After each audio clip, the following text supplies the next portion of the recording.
إن الحمد لله نحمده ونستعينه ونستغفره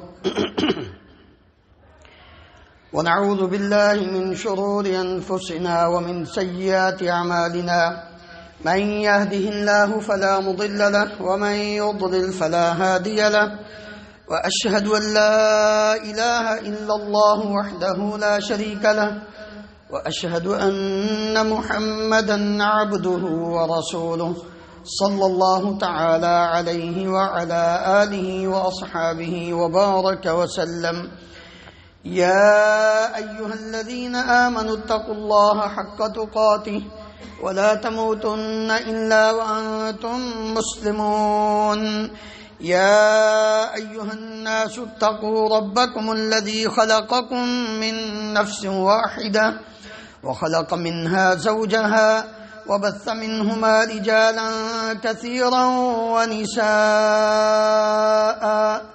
واتقوا الله الذي تساءلون به والأرحام إن الله كان عليكم رقيبا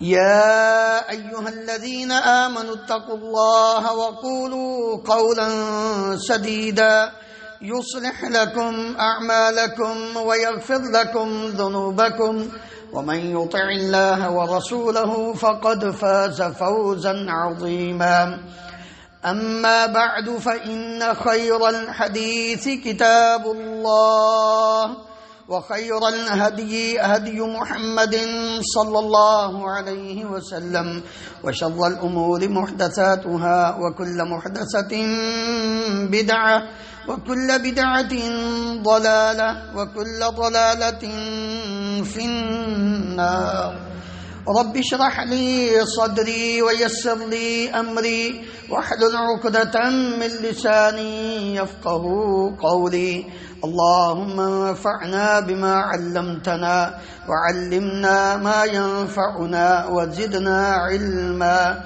سبحانك لا علم لنا إلا ما علمتنا إنك أنت العليم الحكيم رب أوزعني أن أشكر نعمتك التي أنعمت علي وعلى والدي وأن أعمل صالحا ترضاه وأصلح لي في ذريتي إني تبت إليك وإني من المسلمين رب أعوذ بك من همزات الشياطين وأعوذ بك رب أن يحضرون اللهم طهر قلوبنا من النفاق وأعمالنا من الضياء وألسنتنا من الكذب وأعيننا من الخيانة فإنك تعلم خائنة الأعين وما تخفي الصدور ہر قسم کی حمد و ثناء اللہ رب العالمین کی ذات گرامی کے لیے ان گنت لاتعداد بے شمار درود و سلام اس ہستی مقدس پر جن کا نام نامی اسم گرامی محمد رسول اللہ صلی اللہ علیہ وآلہ وسلم ہے۔ حضرات، انسان کمزور ہے، وخلق الانسان ضعیفا، انسان کمزور ہے، جسمانی طور پر بھی روحانی طور پر بھی۔ ہاں، اس کا دل مضبوط ہو سکتا ہے، روحانی اعتبار سے یہ انسان اپنے آپ کو طاقتور بنا سکتا ہے جب یہ اپنے تعلق کو اپنے رب العالمین کے ساتھ مضبوط کر لیتا ہے۔ جتنا اس کا تعلق اپنے پروردگار کے ساتھ مضبوط ہوتا ہے اتنا ہی اس کا دل بھی مضبوط ہوتا جاتا ہے۔ دل کا اطمینان اور دل کے غم کا نفور وہ اللہ رب العالمین کی مقدس کتاب قرآن مجید کی تلاوت کے ساتھ ہے۔ الذین آمنوا وتطمئن قلوبهم بذکر اللہ الا بذکر اللہ تطمئن القلوب۔ جب انسان اپنے رب کو یاد کرتا ہے تو اس کے دل کو اطمینان اور سکون نصیب ہوتا ہے، اور جیسے جیسے یہ قرآن مجید کی تلاوت کرتا جاتا ہے اور اس کے اندر غور و فکر کرتا جاتا ہے تو پھر یہ اپنے رب کی پہچان کرتا ہے، اور جیسے جیسے اس کو اپنے رب کی پہچان ہوتی جاتی ہے یہ انسان مضبوط ہوتا جاتا ہے۔ اللہ رب العالمین اپنے اور اپنے بندوں کا تعلق بیان کرتے ہوئے فرماتے ہیں اللہ لطیف بعبادہ یرزق من یشاء. اللہ رب العالمین اپنے بندوں پہ بڑا ہی مہربان ہے، لطیف ہے. اور جب انسان اپنے رب کی مقدس کتاب کی تلاوت کرتا ہے اور ان الفاظ پہ غور کرتا ہے کہ جب میرا رب میرے ساتھ بڑا ہی مہربان ہے تو مجھے پریشان ہونے کی ضرورت کیا ہے. آج میں اور آپ چھوٹی چھوٹی باتوں پہ غمگین صرف اس وجہ سے ہو جاتے ہیں کہ ہمیں پتہ ہی نہیں ہمارا رب ہمارے ساتھ کتنا مہربان ہے. اور دوسری بات، ہمارا عقیدہ درست نہیں. جب عقیدہ توحید انسان کے اندر گامزد ہو جاتا ہے، شرک کو انسان چھوڑ دیتا ہے اور رب العالمین کے علاوہ دوسروں کو وہ کچھ نہیں سمجھتا کہ ساری پاور اور طاقت اور قوت وہ صرف اور صرف رب العالمین کے ہاں ہے، جب وہ اس بات پر یقین کر لیتا ہے کہ میرے مالک نے یہ فرما دیا ہے وَهُوَ الْقَوِيُّ الْعَزِيزُ، کہ وہ قوی بھی ہے، عزیز بھی ہے، اس پہ کوئی غالب نہیں آ سکتا، اس پہ کوئی باری نہیں ہو سکتا، اس سے کوئی زیادہ طاقتور نہیں ہو سکتا. اور پھر اس بات پر جب انسان کو یقین ہو جاتا ہے کہ یا ایھا الناس انتم الفقراء الی اللہ واللہ هو الغنی الحمید، لوگو اس بات کا یقین رکھو تمہارے پاس دنیا کی ساری دولت آ جائے، پوری دنیا پہ تمہاری حکومت ہو، تم پھر بھی فقیر ہو. انسان کا جب یہ عقیدہ بن جاتا ہے، جب وہ اپنے اندر اس بات کو مضبوط کر لیتا ہے میں محتاج ہوں، غنی وہ ہے، میں فقیر ہوں، دینے والا وہ ہے، میں مانگت ہوں، کوئی اور داتا نہیں، داتا صرف وہ ہے، تو پھر انسان پریشان نہیں ہوتا. جب عقیدہ توحید آ جاتا ہے پھر انسان کو کسی کی کوئی پرواہ نہیں ہوتی دنیا کیا کر رہی ہے. وہ کہتا ہے میرے ساتھ میرا رب ہے، میں اس کا ہوں، وہ میرا ہے. اللہ اکبر. اللہ رب العالمین کے باقی ناموں میں سے ایک نام اللطیف. لطیف اس کو کہتے ہیں جو پوشیدہ سے پوشیدہ، باریک سے باریک چیز کو بھی جاننے والا ہو. انسان کی عقل اور فکر سوچ کے اندر اس کی آنکھیں اس کا ادراک نہ کر سکتی ہوں، وہ اس کو جانتا ہو، اس کو لطیف کہتے ہیں. انسان کچھ سوچتا ہے لیکن رب العالمین کہ ہاں کچھ اور ہوتا ہے، اس لیے تو اللہ رب العالمین فرماتے ہیں یعلم خائنۃ الاعین. غور کر، کیا کر رہے ہو؟ یعلم خائنۃ الاعین وما تخفی الصدور. تیری آنکھ جو خیانت کر رہی ہے ہمیشہ اس کو جانتا ہے، اس کے جاننے میں کبھی تعطل نہیں آیا. وما تخفی الصدور، تیرے سینے میں کیا چیز چھپی ہے اس کو بھی ہمیشہ جانتا ہے. تو سمجھتا ہے میں ہوں؟ نہیں، اس کو پتا ہے. لوگوں کو نہیں پتا تیرے دل میں کیا ہے، اس کو پتا ہے تو کیا سوچ رہا ہے. اس کو لطیف کہتے ہیں. یا بنی، اللہ اکبر. اللہ رب العالمین کیا فرماتے ہیں؟ لقمان حکیم اپنے بیٹے کو نصیحت کرتے ہوئے فرماتے ہیں یا بنی انہا ان تک مثقال حبۃ من خردل فتکن فی صخرۃ او فی السماوات او فی الارض یأتی بها اللہ ان اللہ لطیف خبیر. اے بیٹے، چھوٹی سی چھوٹی چیز ذرہ برابر، رائی کے دانے کے برابر بھی اگر کوئی چیز ہو اور وہ کسی پہاڑ کے اندر یا آسمانوں زمین میں ہو، اللہ رب العالمین اسے بھی سب کے سامنے لا کھڑا کرنے پر قادر ہے. پتہ ہے اس کو کہ کہاں ہے، تجھے نہیں پتا. کیوں؟ اس لیے کہ ان اللہ لطیف خبیر، کہ اللہ وہ لطیف بھی ہے اور باخبر بھی ہے. اللہ اکبر. اللہ رب العالمین ایسی خفیہ تدبیر کرتا ہے کہ جس کو کوئی نہیں دیکھ سکتا. لا تدرکہ الابصار. اللہ اکبر. قرآن مجید نے ایک ایک بات ہمارے سامنے کھول کے بیان کی ہے تاکہ ہمارا عقیدہ درست ہو جائے. لا تدرکہ الابصار وہو یدرک الابصار.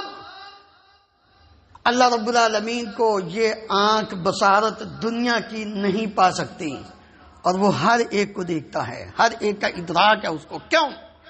اس لیے کہ وہ اللطیف الخبیر، کیونکہ وہ لطیف بھی ہے، خبیر بھی ہے، باخبر بھی ہے، اور پوشیدہ باتوں کو، پوشیدہ کاموں کو جاننے والا ہے. ذرا یوسف علیہ السلام کا واقعہ اپنے دماغ میں لائیے کہ جب یوسف علیہ السلام کو بھائیوں نے کنویں میں ڈالا، قافلے نے نکالا، بیچا، عزیز مصر کے پاس جاتے ہیں اور وہاں پھر جیل میں جاتے ہیں، جیل سے نکلتے ہیں، عزیز مصر بن جاتے ہیں. ادھر رب العالمین باپ کو، بیٹوں کو، ماں کو چلا کر عزیز مصر کے دربار میں لے کر آتے ہیں. وہاں رب العالمین فرماتے ہیں کہ وَرَفَعَ أَبَوَيْهِ عَلَى الْعَرْشِ وَخَرُّوا لَهُ سُجَّدًا وَقَالَ يَا أَبَتِ هَذَا تَأْوِيلُ رُؤْيَايَ مِنْ قَبْلُ قد جعلها ربي حقا وقد احسن بي اذا اخرجني من السجن وجاء بكم من البدو من بعد ان نزغ الشيطان بيني وبين اخوتي ان ربي لطيف لما يشاء. باپ سارے بیٹے ماں آ گئے، ان کو کہا ادھر آئیں، عزت کے ساتھ تخت پر آئیں. جب ان کو بٹھایا اور سارے کے سارے سجدے میں پڑ گئے، وہ خواب کی تعبیر جو بچپن میں دیکھا تھا، کیا کہتے ہیں یوسف علیہ السلام، یا ابت ھذا تأویل رؤیایا من قبل، وہ بچپن والے جو میرا خواب تھا نا، یہ اس کی تعبیر ہے. اللہ رب العالمین نے آج اسے سچ کر دکھایا. ٹھیک ہے، بھائیوں اور میرے درمیان شیطان نے دوری ڈالی تھی، کچھ عرصہ ہوا تھا، لیکن یہ سب کچھ کیوں ہوا تھا؟ گھر میں بیٹھے رہتے تو بادشاہ مصر کے نہ بنتے. دیکھنے میں بڑا غمناک، اور اتنے سال باپ سے دور رہنا. اصل میں رب العالمین یہ جو تدبیر اور لطیف بریک بینی کے ساتھ ایک پروگرام چلا رہا تھا، اس کو باپ کو نہیں پتا چلا، بھائیوں کو نہیں پتا چلا. رب العالمین جانتے تھے کہ میں نے اس کو گھر سے کیسے نکالنا ہے. ان ربی لطیف لما یشاء، کہ میرا رب بڑا ہی خفیہ تدبیر کرنے والا ہے. کیوں؟ اس لیے کہ انہ هو العلیم الحکیم، کیونکہ وہ علیم بھی ہے، حکیم بھی ہے. ذرا موسیٰ علیہ السلام کا واقعہ اپنے ذہن میں لائیے. سورہ قصص میں جب ماں ڈری، اللہ رب العالمین نے فرمایا القیہ فی الیم ولا تخافی ولا تحزنی انا رادوہ الیک وجاعلوہ من المرسلین. اے ام موسیٰ، پریشان ہونے کی ضرورت نہیں، اس کو سمندر کی لہروں کے حوالے کر دو. ہمارا کام ہے اس کو اسی کے گھر میں لے کر جانا جو اس کو مارنے پہ تلا ہوا تھا. اس کو زندہ بھی رکھیں گے، اس کے گھر میں اس کی پرورش بھی کرائیں گے، واپس تیرے پاس. انا رادوہ الیک وجاعلوہ من المرسلین، صرف تیرے پاس واپس نہیں لائیں گے، اس کو رسول بھی بنائیں گے. اس کو رب کہتے ہیں. اللہ رب العالمین کیا فرماتے ہیں؟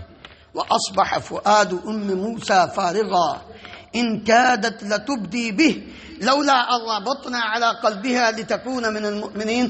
قریب تھا کہ موسیٰ کی ماں خود بخود سب کچھ واضح کر دے، لیکن ہم نے اس کو دل کو مضبوط کیا، کیونکہ رب العالمین جانتے تھے کہ اگر تھوڑی سی اس کو تسلی نہ دی، داڑس نہ باندھی، این ممکن ہے یہ کھول کے سب کچھ بیان کر دے، موسیٰ کی زندگی کو خطرہ لائے. لیکن چونکہ رب العالمین لطیف تھا، اللہ رب العالمین لطیف، خبیر، علیم، حکیم ہے، اس لیے تو اس نے یہ سارا پروگرام لوگوں کو بتا دیا لِتَكُونَ مِنَ الْمُؤْمِنِينَ.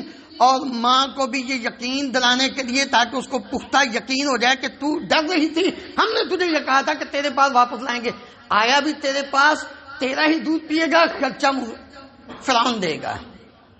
اس لیے میرے محترم بھائیو، حالات کیسے بھی ہوں، انسان پریشان ہوتا ہے، یہ فطری بات ہے، لیکن جب انسان اپنے رب کے ساتھ اپنے تعلق کو مضبوط کرتا ہے تو پھر پریشانی ختم ہو جاتی ہے. رب العالمین مجھے اور آپ کو کتاب و سنت کو سمجھ کر اس پر عمل کر کے زندگی بسر کرنے کی توفیق عطا فرمائے.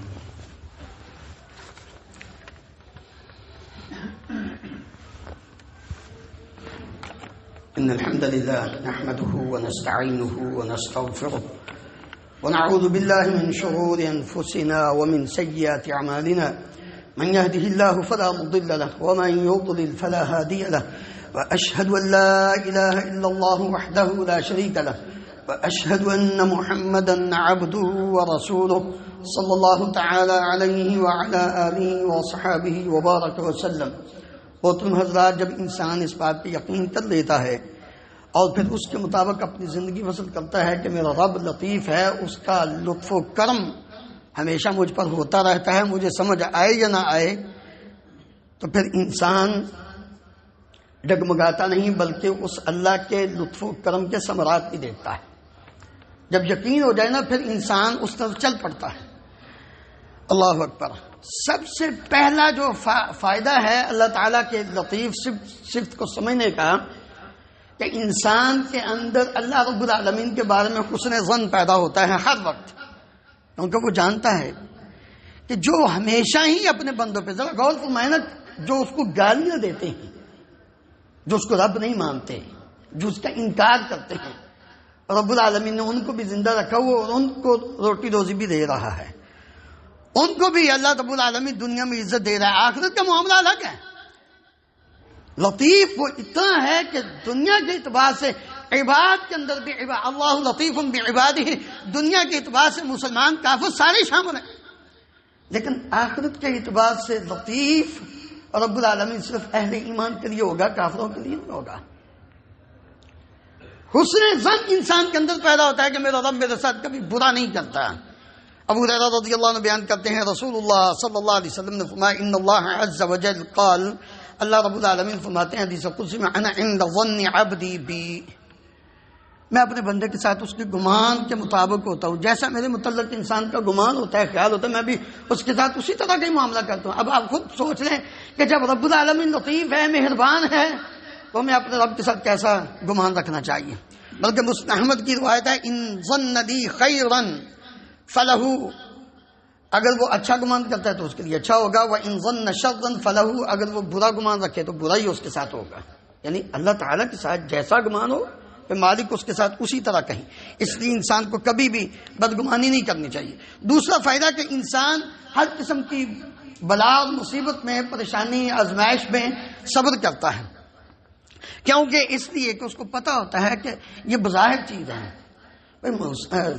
یوسف علیہ السلام کا کنویں میں گرنا، نکلنا، سزا پانا، جیل کے اندر بے گناہ داخل ہونا، یہ ساری تکلیفیں برداشت کرنا، ان کو پتا تھا کہ میرا رب میرے ساتھ کبھی برا نہیں کرے گا۔ اور اس کا نتیجہ آج اگر وقتی طور پر انسان کو کوئی پریشانی آتی ہے تو جب انسان کا یہ یقین ہو کہ اس پریشانی کے بعد میرا رب میرے ساتھ اچھا سلوک کرے گا تو پھر اس کو صبر آ جاتا ہے۔ اس لیے مصیبت کے وقت انسان صبر کر لیتا ہے، یہ دوسرا فائدہ ہے۔ اور تیسرا، اللہ تعالیٰ کے لطف کرم پر ایمان اور یقین پختہ ہونے کا یہ فائدہ ہوتا ہے کہ انسان تقدیر پر، قضاء و قدر پر راضی ہو جاتا ہے، کیونکہ وہ سمجھتا ہے کہ میرا رب میرے ساتھ ظلم نہیں کرنے والا۔ اللہ اکبر۔ نبی کریم صلی اللہ علیہ وآلہ وسلم نے فرمایا ان عظم الجزاء مع عظم البلاء، انسان کے ساتھ جتنی بڑی آزمائش آتی ہے نا اس کو اتنا ہی بڑا اجر ملتا ہے۔ اب انسان کو کیا چاہیے؟ اجر چاہیے، آخرت چاہیے۔ دنیا تو پسند ہو جانی ہے تو انسان پھر اس بات پہ یقین کر لیتا ہے کہ یہ جو دکھ اور تکلیف آیا نا یہ رب العالمین کی طرف سے، تو اس پر مجھے اللہ رب العالمین نے اجر ہی دینا ہے، تو میری آخرت بہتر ہوگی۔ تو انسان پھر پریشان نہیں ہوتا، تقدیر پر راضی ہو جاتا ہے۔